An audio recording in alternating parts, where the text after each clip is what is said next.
I think the number one thing I see really strong leaders do is one, surround themselves with people that have skills that they don't have, right? Just building a great team, right? If you're a strategic person, you see high, the vision, the strategy and all that, but you're not operational, you're not tactical, you're not detail oriented, that's exactly who you need on your team, right? And vice versa. Hey, what's up? Welcome to Life in a Show. I'm your host, Jason Wojo. On the Life in a Show, we help people make more, work less, and create awesome lives they love. I am joined by Polish Peter as my co-host. What's up, bro? Hey, man, what's up with these beady eyes going on today? Dude, I don't know. If you're looking on video, I don't know. It looks like I just woke up 5 minutes before the episode. I did not. I even, I did not. I've been up for a while. I don't know what is going on with my face right now. Slap yourself right now. Start slapping yourself. Oh, there we go. All right, there we go. Yeah. Dude, so I've been awake for a while, and it's because I'm excited for our episode, man. Yeah, I'm super excited for our episode, man. I'm a friend, Calvin Crosslin on. Dude, this guy's a rock star, man. We were introduced actually through my wife knows him from the gym, and it's just been she jokes with me. She's like, oh, your boyfriend, you guys you guys are like BFFs now, and I'm like, no, Peter's my BFF. Don't worry, no threat there, man. And so anyway, I've gotten to really know the guy, and he's a great guy, and he's super successful. And so I had to write this down because there's so many titles he has. So he works at Lenovo, right? Lenovo, the technology company. He's a VP of HR. He's a chief diversity officer, and he's the president of the Lenovo Foundation, which is their charitable branch in the organization. And so this guy's accomplished incredible things, man. He's super successful. He's down to earth, and we kind of picked his brain here a little bit on some of the things that have led to that success and how he's gotten there. What are some of the leadership lessons that he's learned and things like that, man. It's an awesome episode. Yeah. So, but by the way, I don't know if I can concentrate for the rest of this episode anymore because you talked about possibility of another work husband here. And for you, and so I don't know. Well, listen, guys, listen to this episode really carefully because he revealed some really good leadership qualities that if you take them on in your life and how you are looking for people in your life to put in your life, what qualities you should be looking for, it's going to help you tremendously go and move up in life in whatever area of your life you have. Yeah. Whether it's personal, business, if you're a business owner, entrepreneur, I don't care what walk in life you have, it's going to help you tremendously with some of those things that you talked about in this podcast. Absolutely true, man. Let's go right now. Here's our interview with Calvin Crosslin.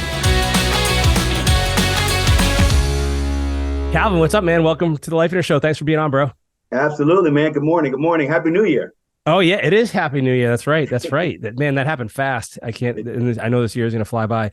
Dude, I'm so excited. I've been chasing you down now for months trying to get you on the show. You've been so busy. Was that on a bike that you were chasing him for months? Yeah. Well, that's true too. Yeah. Right.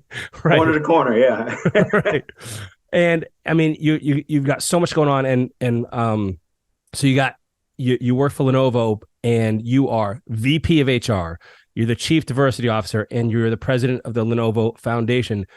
Man, that's a not only a mouthful, but that's a handful of accomplishments and positions that I think anyone would just look at and be like, this is amazing. And so I'm so curious, number one, how you got to this position. What are some of the lessons you learned that people can kind of, and maybe this isn't their life ambition to ascend to your level, but you've learned things that I think are super valuable and important to pass down to people in terms of success. And then also I'm curious about the leadership stuff that you're doing. Can you talk to us about that and what you're seeing successful people do? What are some of the challenges you're having? And we'll get into all that. But first, just tell people a little bit about yourself. Yeah, I'm happy to do it, man. So yeah, you're right. I've got more titles, and I was joking with my boss. I got more titles than money, but it's all good, right? Bank doesn't care about all those titles, but it's all good. But yeah, so I'm the VP of HR. So I have two clients within Lenovo, two of our senior executives that report to the chairman. And then I'm the chief diversity officer. So everything you think around diversity and inclusion. And then I'm the president of the Lenovo Foundation. So all of our philanthropic efforts. And so that really is an extension of what I do in the D&I role, because a lot of what we do in the community is STEM education and STEM access, particularly for underrepresented populations, right? We do a lot in rural areas. We do a lot in areas where people just don't have the resources. So it's really an extension of what we do. And we really do try to provide smarter technology for all, which is one of the things we do with all of our products as well, right? Mm. And so, was this a path that you followed like right out of school? Like, how did you fall into this? Like, this is not a traditional level of accomplishment for people, and so I'm curious how you found yourself here. Yeah, it's an interesting thing. I didn't plan to do this at all. I actually came out of school, and my only goal coming out of school was to work at IBM. That's where I started. Actually, I started at AT&T. I'll tell you a quick story. So my mom was an IBMer, and as a kid, that's what I knew as an employer, and they were an amazing employer, right? My mom would want to do a different job. She wanted to relocate. She put in request in for transfer, and next thing you know, this big moving truck would come and take all of our stuff, including the cars, everything, and we'd move. And so it was just a great experience, very family oriented. So my number one goal was to work for IBM, but I was not quite ready. And I remember asking my mom for a reference or referral, and she was like, no. I was like, what do you mean, no? You're my mom. And she's like, yeah, I have a reputation here. So no, I am not vouching. She didn't want to tarnish her reputation? Yeah, and I was teed off for a little bit. And then I had, one of those points in life where you got to stop and pause and realize, you know what, she's actually right. I mean, never worked as an athlete, had a pretty decent work ethic, but not, I mean, for athletics, right, for things I love, but I certainly wasn't killing it. And so, she was right. I wasn't a great student. And so I went to go work for AT&T for about a year, and then American Express for a couple of months. And then I had applied for IBM when I first came out of school. And the reject notice is when you had to go actually apply, right? Go to the office and apply. And the reject letter beat me to the mailbox. Like I got home and it was already in there when I pulled into the driveway. But anyway, a year later they called and said they wanted to interview me, and I ended up working in the mailroom at IBM. And so from there, there was a couple of experiences that I had that I've talked about before that made me want to go into human resources. And so about a year into my role, I was able to transfer into HR. And from there, lots of things happened for me to get to where I am now. So we can talk about that if you like. Man, so what was it about HR that triggered you, that made you feel passionate about that? Yeah, so it goes back to the story about my mom. So when I came out of school, it was probably the worst time to come out of college, when a lot of companies were downsizing, not a lot of opportunities. You go in an interview and you stand there with probably 25 other graduates with briefcases and a suit trying to get a job. And, you had to interview well, and you had to interview often. And what I found in the interview process was a lot of bias. And one particular event that I talk about is I was interviewing in New York City. This is before cell phones and maps and Google Maps and all that stuff. You had to call people, get directions, set up a time. If you weren't home, there were no answering machines. So you had to connect with people like right away. And I remember a couple of times I'd call people and they'd be very excited for me to come see them. And when I get to them, the vibe would change a bit, right? And this one particular time, it was in Manhattan. Never forget the guy's name. I actually got the original notebook. I walk in and the vibe changed. He goes, "Oh, you didn't sound black on the phone," right? What? Wow, man. So you get a range of emotions, right? One, you're infuriated by that at first, but he said it in such a matter-of-fact way, it made me pause and actually talk and listen to the guy. And you realize that was a real experience. I'm not saying I was the most qualified guy. I'm not saying there's a lot of jobs that I shouldn't have gotten the job, but just the fact that how much the vibe would change. After a while, you thought it was you, right? And then when a guy said something like that, you realize that was just one part of why. And then you see in 60-minute specials over the years of different things with search firms or temporary placement firms that were looking for a certain look for people, right, to be hired. So anyway, at one point I just said, I'd like to be on the side of the hiring process, but I can influence that, right? I can make it a less biased environment for people.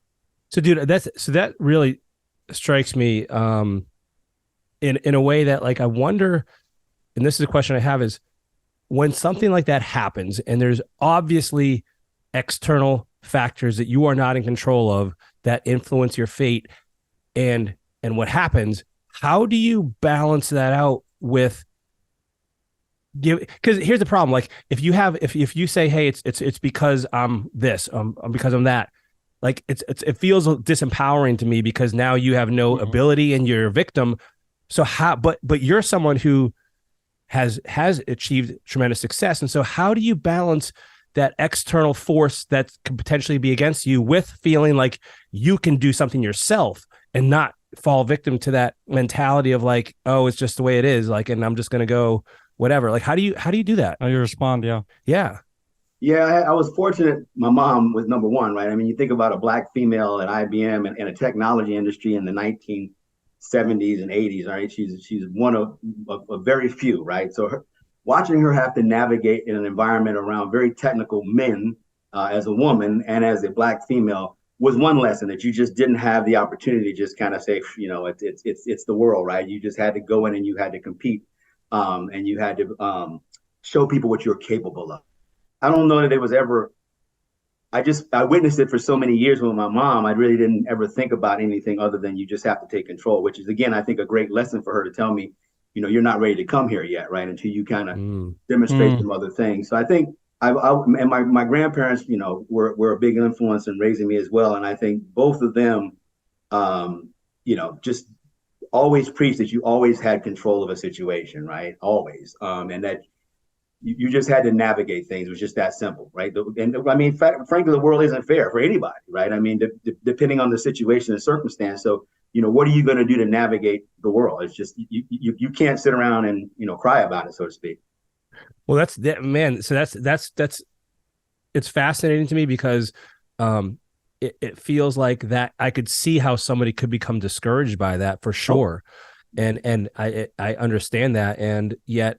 What I'm hearing from you is like, hey, it's there, but you still gotta you do you do the best you can do, and that's all you can do, right? And you've stepped into a position now where you have a chance to influence that to make that as much of a non-issue as it can be for inclusion and stuff like that. And Peter, you have something? So would you say, Calvin, that thinking what you just described to us is what got you to this level? That and just having incredible, I'll call them mentors, sponsors, just people who saw something in me that I didn't see in myself all along the way. I mean, when I was very, very young, people saw, hey, look, you've been an athlete, you've done these things, but you really have to transition to this more professional environment, right? And then as you get into the workplace and you start to do certain things, people always were good about pulling me to the side and saying, hey, you're good at this, but you need to work on this, right? Almost tough love in many ways. So I think it really is more about the people that either you surround yourself with or that you're fortunate enough that people seek you out in some way and want to help you. Did you actively seek people out, or do they kind of just find you for the most part? Both. Okay. Both, honestly. Sometimes you're not even, I don't know. The universe just works in mysterious ways sometimes. So yeah, there's certainly people that I looked up to and aspired to be like, and asked them, hey, would you mentor me, or would you have time to talk to me, have a cup of coffee, and then relationships built, and then they became a mentor or became a sponsor. But I've also been fortunate enough to just have people see me, around the hallways and just, be curious and say, hey, come here, young man, and have a conversation. And by the way, that's the good news too, man. That's people of all races and genders, right? So while you may have some bad experiences that I just described, right? I would be remiss in not saying that some of my best mentors and sponsors have been folks that do not look like me, right? Two of my best are female. Two of my best at IBM were white males. So I think, like I said, the universe works in strange ways. You can reach out to people, but I think there's just times that for some reason people reach out to you, and it's just in time, if you will.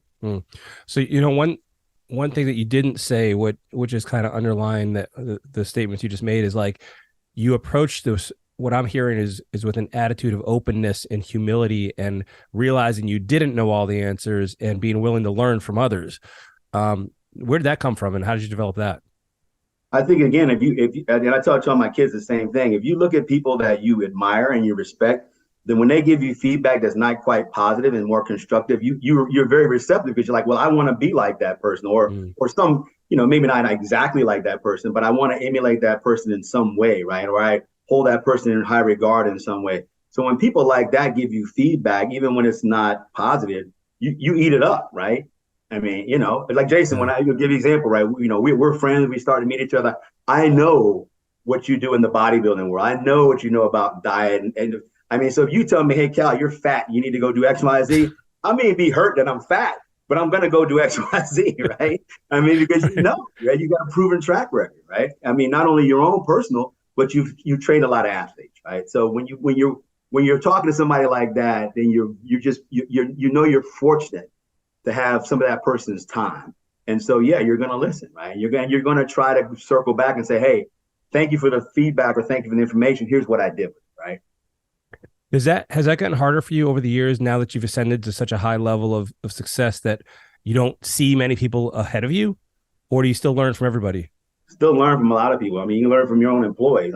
There's never an opportunity where you can't learn from someone. You know, I think the hardest part sometimes is figuring out whose opinion you really respect, and what are you really going to do with certain things, right? Because there's been times in my career, and I think everyone's career, a manager or a boss or leaders told you something and you're like, well, I don't necessarily believe that, or even if I do, I'm not sure I want to do anything about that, right? That's just not my natural style to go do whatever that was you just told me I need to go do. But there's other times that absolutely somebody will say something to you and you respect it and you say, yeah, I think I can do something with that. Absolutely. And how are you determining like whether it is good advice or not? Are you just kind of like looking at their success, or like how do you figure out if this makes sense for you? Yeah, some of it's someone else's success. Some of it is just that there are some people that are just good at things. You know, I have folks that I have to do a video here, but for a friend of mine who I was laughing because her admin said it's her retirement and asked me to do it as somebody that helped her along the way. When the reality is, while I may be at a higher level, she's actually a mentor to me. I mean, she's far more experienced. She's got skills that I just don't have. And so I value her feedback. And so it doesn't always have to be someone, you know, at a higher level. It could just be somebody that you respect because of how they approach things. Sometimes it's just, even just from a leadership perspective, it's all around style. Like I admire people who can remain composed under stress, who can not come unglued, become volatile, right? And so people that are good at that, I definitely admire and want to understand, you know, how do you do that? How do you remain so composed when it seems like all the odds are against you in a particular project, things are behind schedule, whatever's going on that would normally make you get, you know, very stressed and perhaps animated. How do you maintain that poise? So she's a person that has always done that. And that's something that I hold in a very high regard, that ability. So I'm hearing like you've really, I don't want to say honed your ability, but you've found these opportunities to be around people that you value, that you learn from. And I'm also, you know, there's got to be, I'm guessing, a lot of people that look up to you, and you are their mentor, and you are the person that they're trying to learn from as well. So talk to me about what that looks like, because it feels like this kind of relationship feels almost like it's I don't want to say give and take, because you're not taking, but you're there to help people and learn and help. And you know, as you get better now, you can help other people. And so like, talk to me about that. And that actually, does that tie into leadership at all as well? And kind of what you do? Like, how does that relationship look? Yeah, it's a great question. Every good mentor or sponsor or a person that I ever have asked for advice, whether that's personally or professionally, most of the time when I ask them, what can I do for you? In the absence of saying, hey, buy me a beer, it's usually pay forward, right? There's nothing you really can do for me. I'm in a pretty good position, you know, particularly at work, right? Some of my mentors are pretty high level folks. Like, you know, there's not a whole lot you can do for me. Watch my back, you know, if you see me get out of the lane, you know, pull my coattail kind of thing. But mostly what you can do is pay it forward. And so I've tried to do that. And I think one, you have a responsibility to do it, but two, I think it's fun, right? I think it's fun to see particularly young people that have a gift or have a talent that they may not necessarily see yet, and trying to help them see it. Or when somebody does see something, they say, hey, this is really, I mean, and they already know exactly what they want. And it's kind of, how do I get there? I think it's fun to help those people, right? And watch them on their journey. So it's an obligation on one level, but it's also a lot of fun on the other. Man, I see that a lot in you. So Peter, Calvin is the guy I've been going to the track with, and he got me back in the bikes, and I've been using his bike. Like, I don't even have my own motorcycle. I'm using his. And so hold on. Calvin, are you crazy? Yes. So that's part of the leadership, right? To like give your bike to like someone like him. Dude, you must have like nerves of steel too, to like, oh, you don't watch him ride it at all. But this is what he was talking about. Tricycle wheels attached to it, or remaining calm, like, right. This is what he's talking about. He practices what he preaches, man. And so I'm using his bike, and I'm like, dude, like, let me pay you. Let me do something for you. Like, what? I'm like, this is your bike. You're letting me use it. Like I don't even know what I'd do if I didn't have this. Like, let me give you something. He's like, man, he's like, it's all good. Someone help me. He's like, I'm I enjoy doing the same thing somebody else did for me. And so I'm just saying that because like he's living this, and it doesn't show up just a business. And you mentioned this before we started recording, Calvin, is like, this is almost an attitude for success in life too, no matter where you are, right? Yeah. Yeah, it is. I mean, and so Peter, no, the answer is yeah. I'm absolutely insane. You don't do this sport with any level of sanity, and you certainly don't spend this much money. I probably shouldn't say that out loud. I mean, I got yeah, Jason. But my wife might listen to this, Calvin. Elena's not allowed to hear it. I mean, yeah, it's a very affordable sport, and yeah. So his wife might be watching this podcast. What would you say to her right now? He's in good hands, Elena. He's in good hands. Yeah, but yeah, I mean, honestly, and you're right, Jason. That's exactly it. I mean, Chris and I, my son, would not be in the sport doing what we do the way we do it if it weren't for a lot of other people doing the very same thing. I mean, there were points in time where, I wasn't doing as well financially. I had a lot of obligations, and other people stood in and say, "Hey, that kid's talented. I'd like to help him out. Here, just take my bike. You're allowed to crash it, just can't get hurt," kind of thing. Bike breaks, and you're at your limits of mechanical ability. I've had friends that say, just bring it over and just leave it. I got it. I'll bring it back to you when you go back to the track. I'll be there Saturday. Okay, come back and get it on Friday, kind of thing, or I'll bring it to you.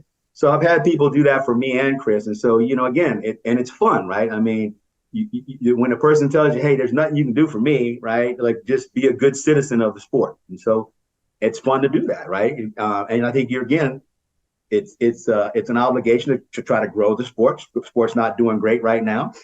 But also, you're a good dude, and I want to hang out with you. So, man, I want to see you come ride. I want to see you do it safely, not waste a bunch of money, certainly not get hurt. So, I want to do the best I can to surround you with good people. So, well, man, and you want to make sure that this little face is protected there, The money maker. I think he calls that the money maker. Right. So, well, and so that because you this attitude that you've had of just sharing and helping and giving, like it shows everywhere. And so talk to me about what that means. Let's say you're a leader in several different areas. Can you distill down some of the things that you feel like a good leader does, and some of the things that and regardless of whether you're leading your family or you're leading a multi-billion-dollar corporation, like what are some of the things that you've stumbled across or discovered for yourself over the years? Yeah, I've been really in my HR role supporting executives since, like, I think my first generalist role was 2000. So for 20 years before this role in 2020, 20 years of supporting, pretty senior level executives. I mean, managers at all levels, honestly, now that I think about it, it's actually managers and leaders at all levels. I think the number one thing I see really strong leaders do is one, surround themselves with people that have skills that they don't have, right? Just building a great team, right? If you're a strategic person, you see high, the vision, the strategy and all that, but you're not operational, you're not tactical, you're not detail oriented, that's exactly who you need on your team, right? And vice versa, So I think one is surrounding yourself with strong people who possess skills that you don't necessarily have, people who think differently than you as well. I mean, because it's very easy to get into groupthink sometimes and then just go down a path because you all agree really quickly without really debating and having, healthy contention, right? You want people to have the same interest in, it's like any team, right? You want to see everybody have the same interest in winning and not undermine anybody, but you also have to know when to say, hey, my bad. Or you also have to know to say, hey, I threw the pass perfectly and you dropped it, right? What are we going to do so you don't drop the pass, right? Or, hey, my bad, I threw the ball, 10 yards past you. And I think in business, it's the same thing. Everyone's trying to win. And so how do you have healthy debate, healthy contention before you just make decisions and run off and do things because everybody thinks alike, right? Somebody's got to be like, whoa, wait, what if we did it this way? So I think that's another thing. And certainly relationships, right? I mean, you have to have relationships across the organization to get things done. You have to be known for somebody that does something very well. And when you need something, you have to be able to reach out to folks and say, hey, I need to get X, Y, Z done. It's not within my organization. I need to collaborate with you on this. And, so I think relationships, again, just like everything else in life, are incredibly important.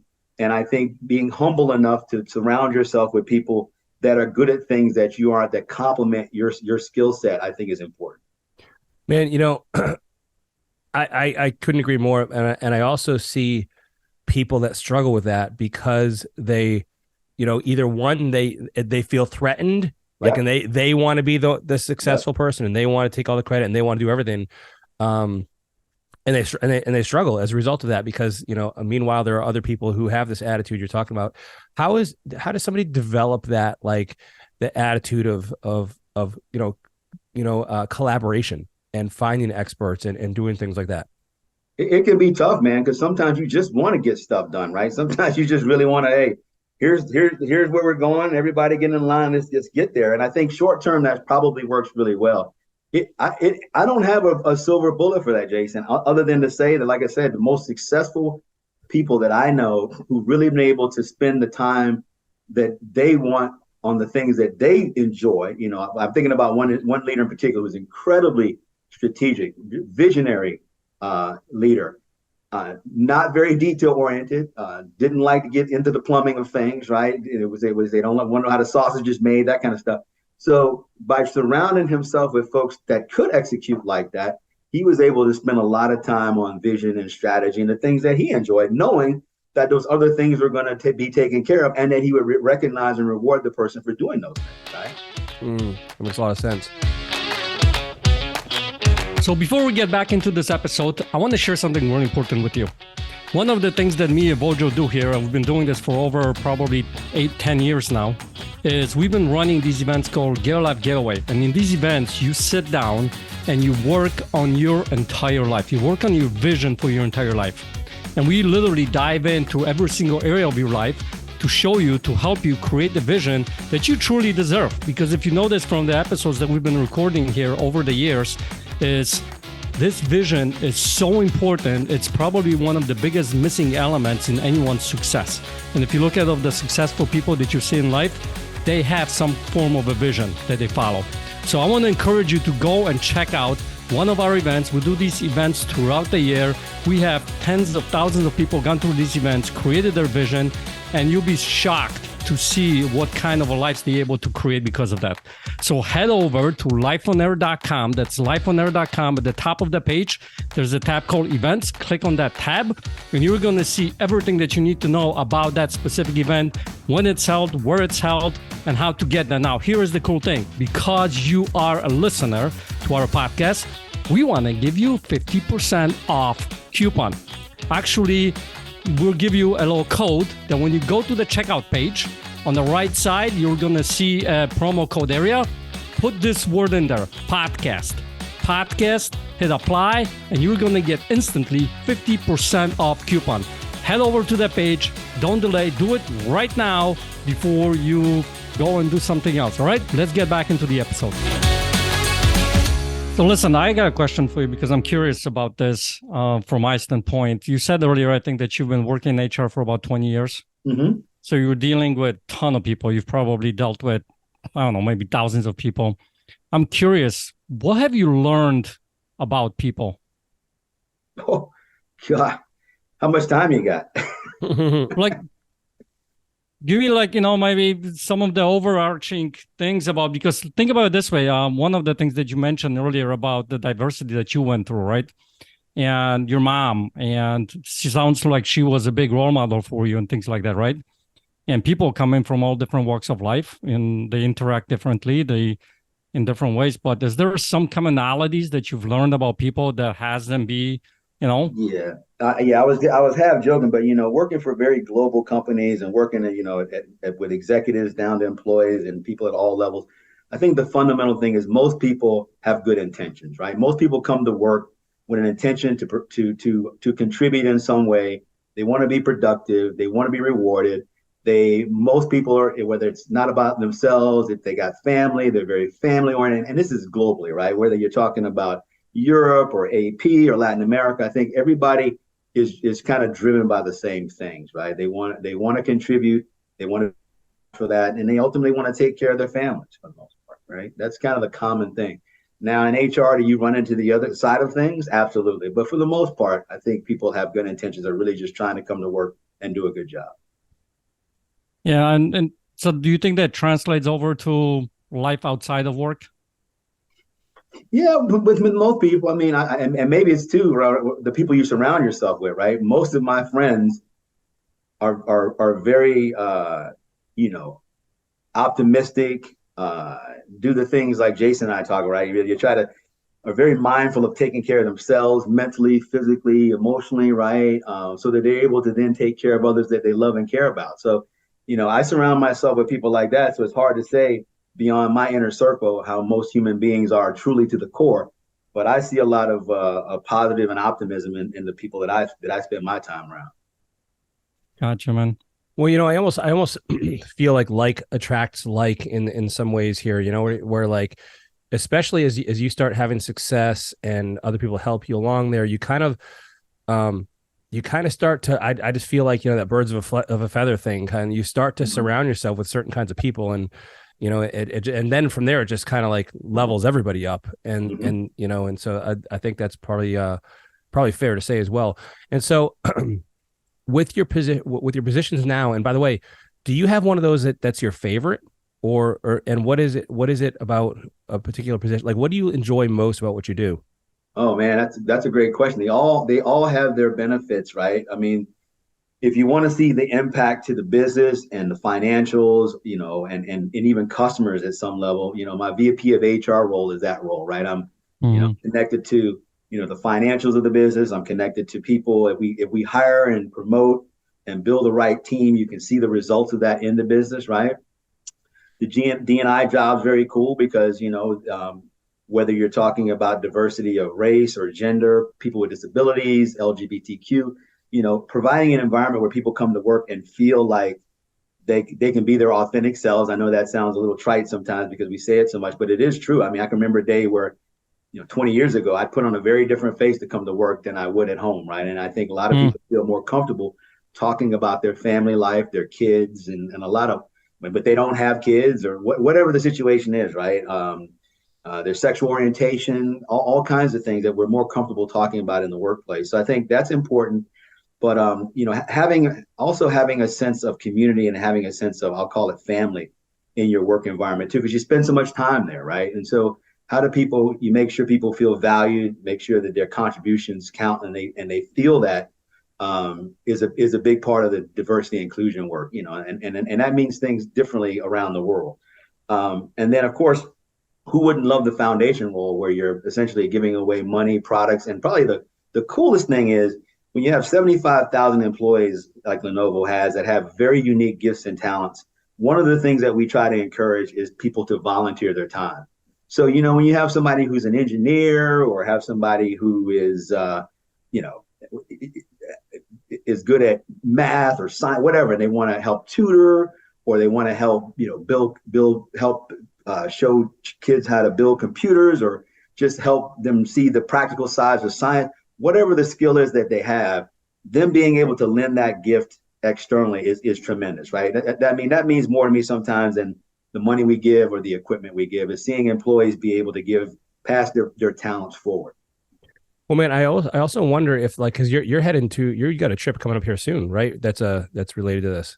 Yeah, we're going to the Dominican Republic, and we've got a strategic partnership with Wine to Water, and they make filtration systems, small handheld, that can purify water to some 99 point. You know the numbers better than me based about what a human can drink and not die, but the life-changing experience that is for people that don't have to say walk 2 hours to get fresh water and bring it back, being able to do that locally or be able to build water sources locally can change lives, not only, but also gives, and a lot of times it impacts women and children most, right? And so if you want to kill the kid to go to school, how are they going to go to school if 4 hours a day they got to go get water, right? I mean, so it really does change the dynamic tremendously. So yeah, we're going down to do that, I think the 15th of this month. Man, that's wild. Well, it changes your perspective too. I mean, think about it this way. Like, I can literally just walk over 10 feet over, turn the faucet, and they're talking about, 2 hours walking to get some water. Yeah, all you have to do is be in a power outage for about 8 hours, right? To realize, whether it's water, electricity, all the things we take for granted, or let there be a gas crisis, right? Instead, you just pull up to the pump and you just pump the gas and you go. You're waiting in line and you're jockeying for position and you're sitting there and everybody's anxiety is on 10. All you need is a day of that, right? To realize, like, what would that be like if that was every day of your life? And we take so many things for granted, right? So many conveniences for granted that if you take it away for several hours, or like Hurricane Fran, we're out power and water for like, I think, a week here. And man, I'm telling you, it makes you grateful pretty quick. Man. Well, I also think that when you have a company that engages in some sort of, altruistic, charitable, ministry or whatever you want to call it, I can't help but imagine that there's a cascade of positive effects that they'll happen in the company as well. So now, if you're fostering a community of people that like to help each other, like that helps you in business, that helps other people, that helps I guess it looks good for PR, but like that's probably the least important out of all of it. And what you actually get to do is like you're impacting people, you're building a team that is founded on people that are givers. Like, and to your point, that's how everybody gets better. Yeah, it's amazing how much you're right. I mean, does it help from a branding perspective? Absolutely. But you can be amazed that we do an engagement survey every year to kind of gauge how employees are satisfied with the company.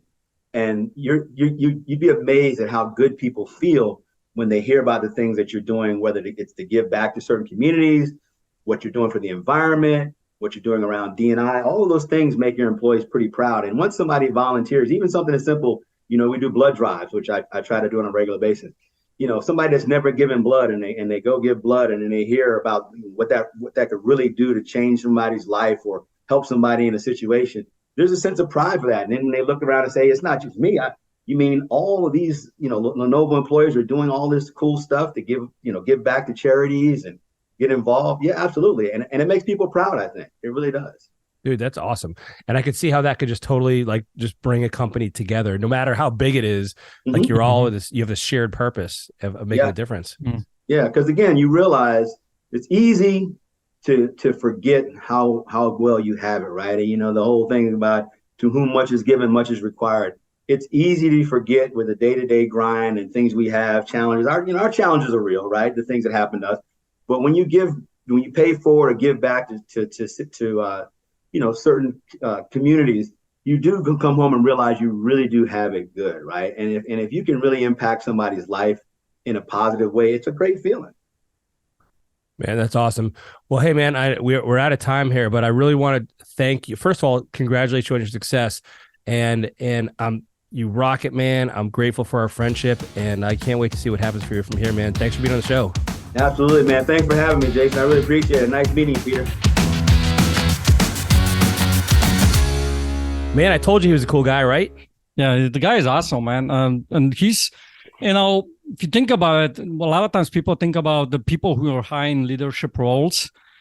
Sometimes we have these views of these people, and this guy is one that basically breaks down all of the different things that people look at, right? I mean, look how down to earth he is, and he's looking for. I know. Would you ever expect him to have all those titles just on how he acts? He's just acts like a regular normal guy. Yeah. And yet he's like super, C-level suite executive at, Lenovo. Like this isn't just like, Bill's Plumbing. Like this is a major global organization. And so I love that, man. And I think that I have no doubt has served him incredibly. Like he's never gotten full of himself or, believed the hype about like, hey, now I'm this and I have to act a certain way. And I think that served him really well. And he kind of talked about that in the episode. Right. I mean, think about it. If you set an ego aside and you start coming from the place of like what he's talking about, you will be able to go and move up in life, because think about it. That's what we humans, I think, on the basic core, we're attracted to that, right? Yeah. We want that in our life, and we kind of want, help people. We want to, he talked about, the organization that he's a president of that foundation. Yeah. Look how much you talk about impacting lives and looking for the perspective. Once you experience that, how much you want to do in life, pay it forward, right? Yep. Just taking those few ideas and putting it in your life, I think you have a tremendous impact for people. Man, it's so true. And I think, if you look at someone like him who you have this consistency in the way he is professionally and personally.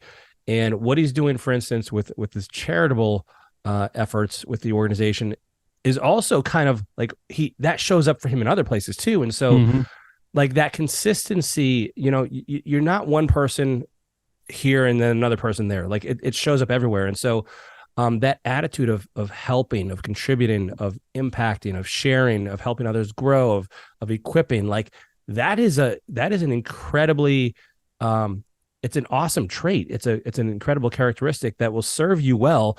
And I don't believe that he or anybody who really does this at a high level does it for selfish reasons. It's you do it because that's of who you are. And he said something else. He's like, it's been done for me. He had mentors, he had coaches, he had people pull him aside and help him. So I just want to encourage our listeners right now, like, are you being that person that really becomes that lightning bolt in lives and approaches people, and he mentioned this as well, like, with his position with HR of VP of HR, like that he thinks, most people are good people. They have good intentions. And so is that the way you're looking at life? And are you looking for opportunities to help others? And also, like you said this a second ago, man, is like putting your ego aside to realize when somebody else can help you instead of thinking you have all the answers. Right. So think about it this way. We all sometimes make these general beliefs about who people are. He just gave us a really powerful general belief that we can have about people. Most people are generally good. They want to help others. They want to go home and, support their family and things like that. So that's one takeaway. Second takeaway I want you guys to consider is, if you think about it, I believe the true fulfillment for a lot of people comes from the place when they contribute to others. And I think it has a huge ripple effect when you do that, because think about it this way. I think he's still crazy to loan you his bike for you to ride. No doubt. I said to him before the interview to go and attach some tricycle wheels to that bike when you ride it. But think about it. When he gives you that bike and doesn't expect anything in return from you, what does that do for you? Dude, I mean, well, can you imagine what that's like for me? He's like, he's like, no, man, go ahead. You can ride it. I'm like, what?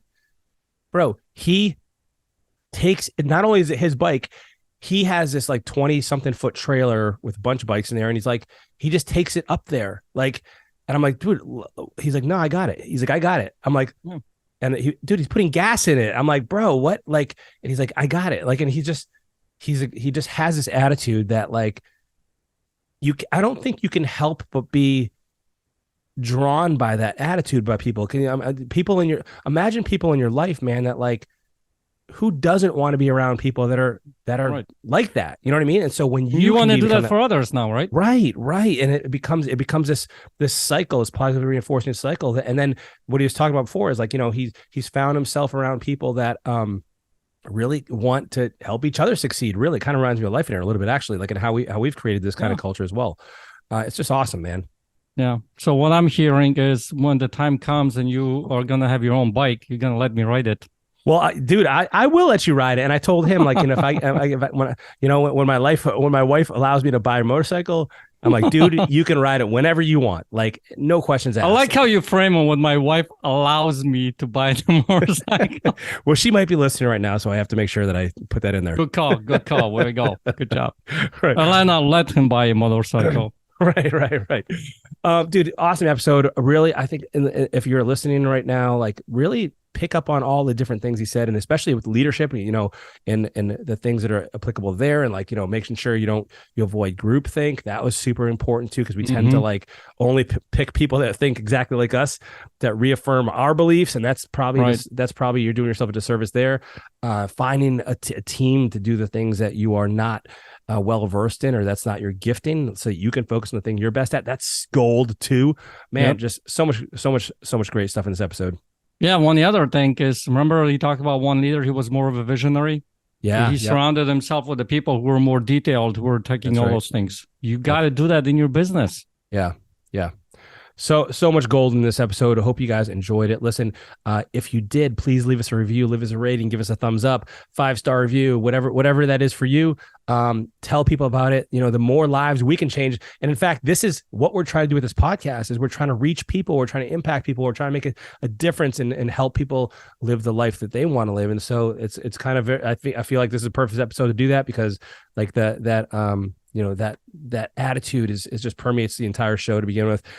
If you want to be part of the conversation, also head on over. If you haven't already, another place to do that is the private Facebook group we have. Just search Life and Air on Facebook and you'll see the group and you'll find it. And we'll let us help you live your vision and help you in your business, your life, your marriage, your relationships, whatever it is. And we just enjoy helping people grow and learn and live their life. All right. Hope you enjoyed the episode. We'll see you next week. Everyone, take care.